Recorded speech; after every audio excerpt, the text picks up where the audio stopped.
What's going on, everybody? It's your boy KRYPTONIAN saying here, bringing you guys another Chainsaw Man review for chapter 120. And now that 120 is done in the books, we got a ton to talk about because Fujimoto has once again flipped the story on its head by subverting our expectations and then leaving us with that major cliffhanger at the end of the chapter. We got major confirmation that Nayuta is setting up a huge plot point for the future of the story, and we got our boy Yoshida entering into the danger zone, and we got our boy Denji spending Valentine's Day alone without the company of Mitaka and Yoru.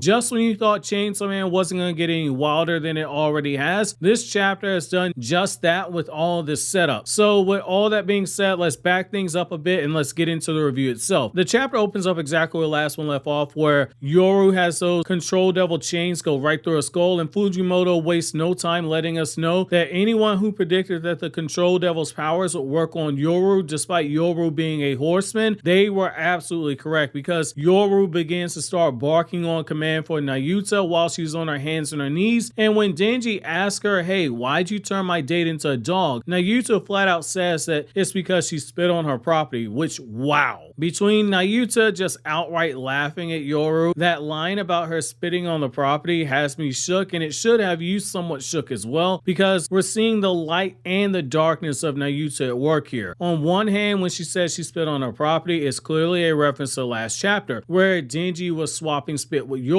but on the other hand, hearing her just outright refer to Denji as her property makes me feel a little bit sad inside for Denji, even though there are multiple ways you can interpret what Nayuta was saying here. However, let's focus on the property aspect of it first. Like, it makes a lot of sense. Nayuta is the reincarnated control devil, but hearing her refer to Denji as Nayuta's personal property, it just further continues the dehumanization of Denji. Like in part 1, we saw it repeatedly. People didn't view him as human, from the Yakuza to even Makima, and now you have Nayuta to a degree. However, Fujimoto, being the clever writer that he is, makes you go from thinking, okay, Nayuta might be going down the same road as Makima, to then you get moments where she's giving the thumbs up to Denji when she agrees to turn Yoru back to normal if Denji makes something to eat for. Not only that, but we continue to see some of what Denji was talking about a few chapters ago when he told Mitaka that Nayuta was smart, because we see her observation on full display when she warns Denji that it's not really in his best interest to have Nayuta turn Yoru back to normal. She flat out tells Denji, look, every woman that you've tried to meet, she tries to kill you. And she takes it a step further by telling Denji her condition isn't just food, but Denji also isn't supposed to interact with Mitaka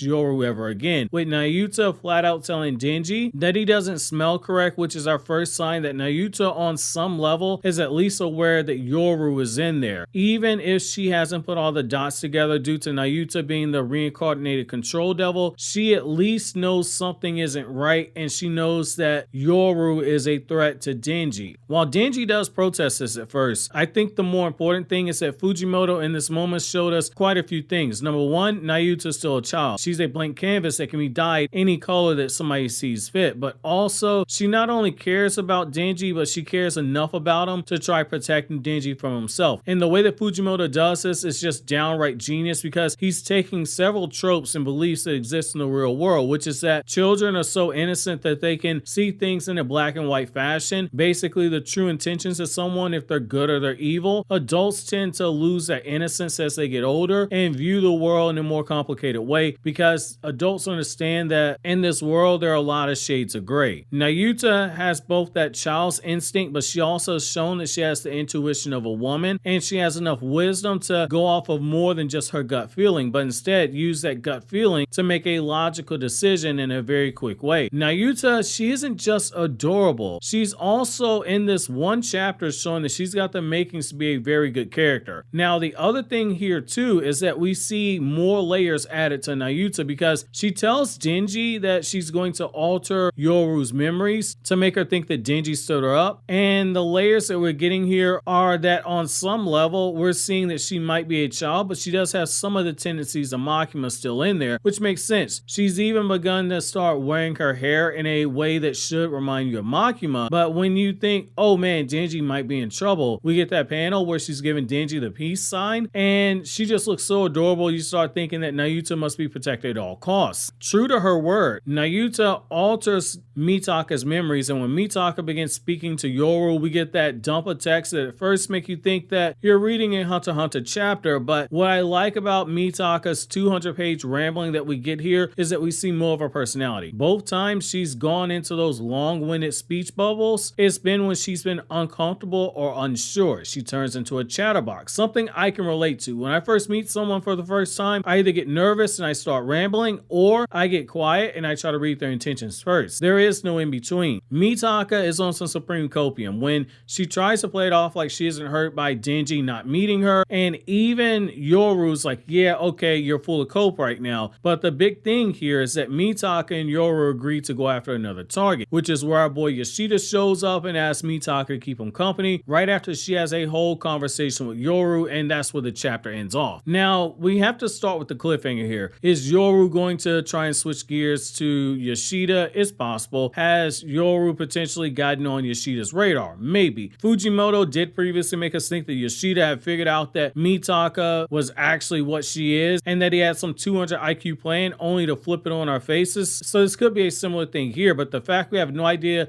of what's coming next is what makes Chainsaw Man a fun read. The other thing, and the most important thing about this chapter, is that Nayuta's, her actions, they do give off vibes of yes, being controlling, but she's also acting like that younger sibling that wants to spend time with you, and she views you as their older sibling and they don't want to share you with anyone, which does makes a lot of sense. She does feel that way. If you've got siblings, you know exactly what I mean. Denji is literally all she has in terms of human attachments, and Denji is the only thing keeping her from becoming another Makima, which further shows the difference. Makima wanted Denji because of Pochita. Her reincarnation wants Denji because he's just Denji. Nayuta is such a gem, and she's stolen the chapter from me. She's a bit bratty like Power, but she's insightful and she's caring like Aki. She's possessive like Power was at times, but she shows the strictness of Makima when it comes to her rules. Maybe I'm biased because she's literally showing elements of some of my favorite characters from Chainsaw Man, but Nayuta really struck a chord with me in this chapter. The other thing too is that last chapter I mentioned how the things in the room kept showing the lightness and darkness for Nayuta when you start looking at the items, most notably that plant where a lot of it was withered but part of it was still reaching towards the light itself. In this chapter I couldn't help but feel like we were seeing what things could have been like if Makima wasn't brought up by the world government overseeing her, but instead she had a twisted but innocent soul like Denji that was guiding her. Like between that and the way that Denji isn't just caring for Nayuta like she's a younger sibling, but almost like she's his kid. Fujimoto is either planting the seeds to either rip our hearts out later, or our boy Denji is actually going to find real love, not the type of love he was looking for from Makima, but he's going to get that true unconditional love from Nayuta. Fujimoto right now is clearly cooking. The only question is what's going to happen to Yoshida, because if Yoshida dies, it doesn't matter what Fujimoto is cooking. We either burn down the whole house or we just outright riot. But jokes aside though, Yoshida is the one we have to keep our eyes on right now. He's been staring down Fami, he's name dropped the Death Devil, and now he's getting closer to Mitaka. At this point, that meme of does he know, that needs to be updated and it needs to be replaced with Yoshida's face because he's clearly up to something. My question to you guys is, where do you think Nayuta will go from here? Is this a what if Makima was being raised by someone other than the government, or is she destined to repeat the mistakes of the past? Do you think that Yoshida knows something's up with Mitaka? While you think that over, click here to watch these other Chainsaw Man videos you see on the screen right now.